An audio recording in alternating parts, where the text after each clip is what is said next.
Приветствую всех на мой канал.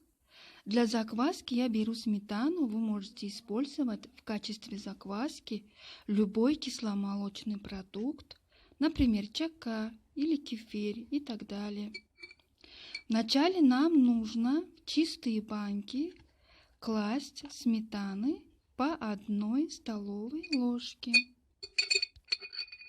Я буду очень рада, если вы нажмете на кнопку «Подписаться» и на колокольчик уведомления. Свежее домашнее молоко кипячу заранее и оставляю остывать до теплого состояния.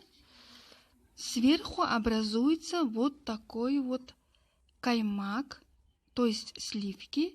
Я убираю, иначе йогурт получится жирным. Если вы любите жирный йогурт, можете оставить. Если вы готовите йогурт другим способом, можете написать в комментариях. Молоко разливаем по банкам и ложкой хорошо размешиваем.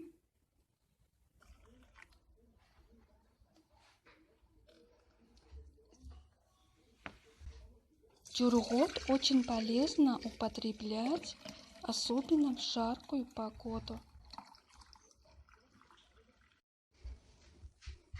Теперь это все размещаем. Шинка.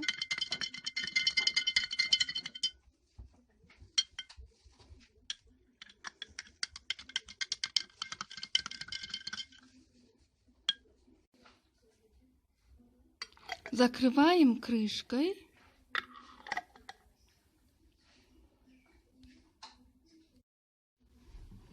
Укутываем в какую-нибудь скатерть, либо полотенце чистое и оставляем так где-то 6-8 часов.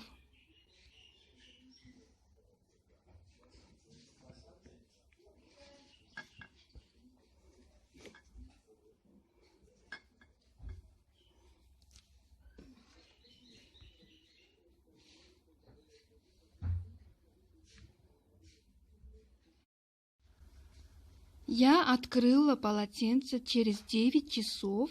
Вероятнее всего, мой тюргот готов.